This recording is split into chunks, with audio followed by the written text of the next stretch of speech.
Shalom à tous les auditeurs de l'émission Kanguka, mon nom est Chris de Komana. Aujourd'hui nous sommes lundi. Je vous salue vous tous qui me suivez des quatre coins du monde et j'espère que vous avez passé de bons moments de week-end. Et comme vous le savez, tous les lundis, je remercie toutes les personnes qui prient pour nous. Que je suis bénisse chaque personne qui prend son temps pour prier pour l'équipe Kanguka. Et je vous rappelle toujours que quand vous priez, souvenez-vous de prier pour les partenaires de Kanguka. Quand je parle de partenaires de Kanguka, je veux dire ceux qui nous soutiennent avec leurs moyens. Que je suis vous bénisse. Pour les nouveaux dans l'émission, je suis, c'est le nom que Dieu se donnait lui-même, comme nous le disons dans Exode 3, verset 14. Tous les lundis, je rappelle la devise de Kanguka. Il s'agit de 3 points. Premièrement, nous devons accepter la volonté de Dieu même lorsqu'elle est différente de la nôtre. Et deuxièmement, nous devons prier tous les jours. Et troisièmement, nous ne devons pas nous lamenter, mais nous devons rendre grâce à Dieu en toutes choses. Aujourd'hui, nous allons parler du deuxième point, c'est-à-dire prier tous les jours. La prière, c'est la vie. La prière devait faire partie de notre vie quotidienne. J'insiste beaucoup sur la prière parce qu'un chrétien doit prier constamment. La parole de Dieu dit que nous devons prier sans cesse. Un jour, Jésus a appelé Simon et il lui a dit que Satan les a réclamés. C'est le verset 10 jours. Luc chapitre 22, verset 31.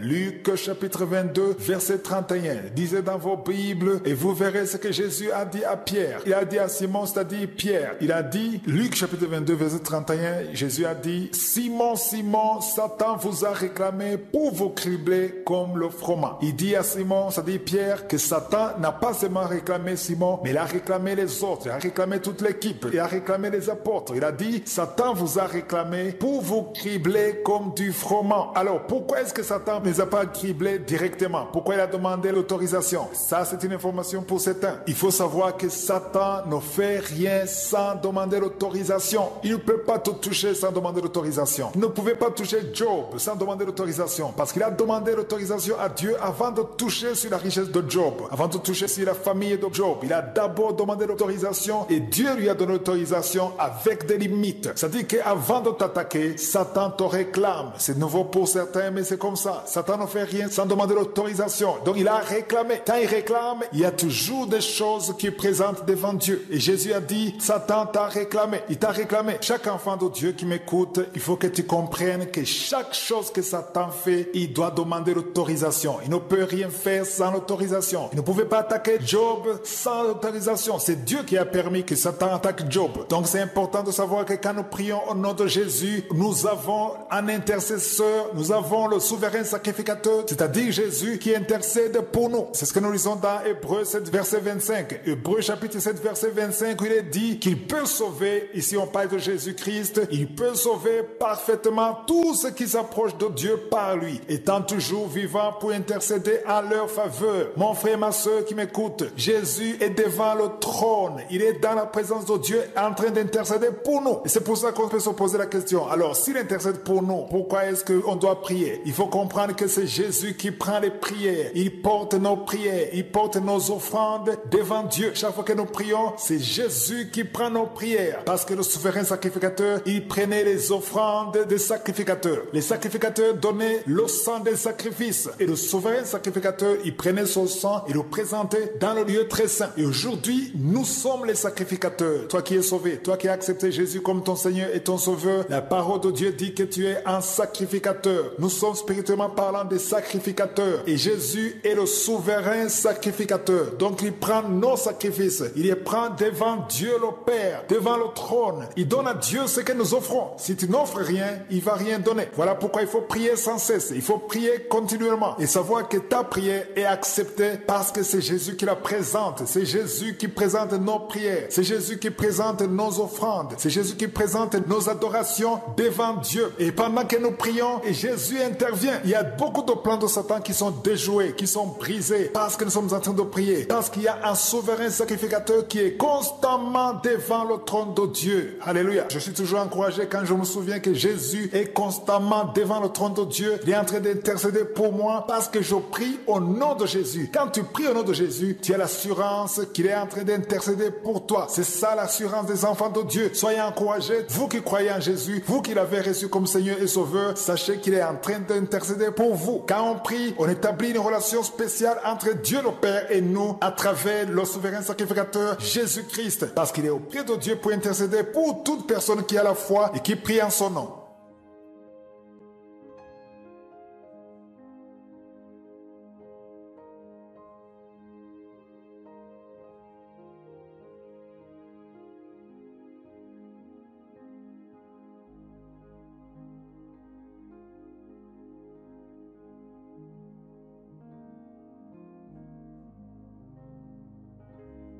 Nous sommes maintenant dans le moment consacré à l'enseignement et comme je vous l'ai dit vendredi passé, chaque fois que nous terminons un enseignement, nous retournons sur un livre de la Bible. La manière dont je le fais souvent, il y a un livre de l'Ancien Testament et puis un enseignement normal et puis un livre du Nouveau Testament et ainsi de suite. Le dernier livre du Nouveau Testament que nous avons lu, c'était la lettre écrite aux Éphésiens. C'est le livre des Éphésiens. Et maintenant, nous allons étudier la lettre écrite aux Philippiens. Et l'objectif est de lire toute la Bible. Si vous êtes nouveau dans la mission Kanguka, vous pouvez cliquer sur l'onglet de recherche et écrire le livre que vous voulez. Si vous écrivez Genèse, vous verrez les enseignements liés au livre de Genèse. Si vous cliquez sur Exode, vous verrez les enseignements qui parlent du livre d'Exode et ainsi de suite. Et comme je venais de le dire, la dernière fois on a étudié le livre des Éphésiens et aujourd'hui nous allons commencer le livre des Philippiens, la lettre écrite aux Philippiens. Toutes ces lettres que vous voyez, c'est Paul qui les a écrites. Il a écrit une lettre à l'église des Philippiens et c'est lui-même qui a engendré cette église. C'est-à-dire qu'il était apôtre, il allait dans une ville, il prêchait Jésus, les gens étaient convertis, il est baptisé, il établissait un berger ou un pasteur et il continuait son chemin. Mais même à distance, il continuait de suivre l'église. C'était pas facile comme aujourd'hui. Aujourd'hui, il y a le WhatsApp, il y a email, il y a le téléphone. C'est très facile. Mais à l'époque, il fallait écrire une lettre. Et la lettre, pour atteindre la destination, il fallait au moins 2 mois, 3 mois. Parce qu'il fallait des bateaux et le moyen de transport n'était pas aussi évolué qu'aujourd'hui. Donc, quand on parle des Philippiens, c'est-à-dire une lettre que Paul a écrite aux Philippiens. Quand on parle d'Éphésiens, c'est-à-dire qu'il a écrit une lettre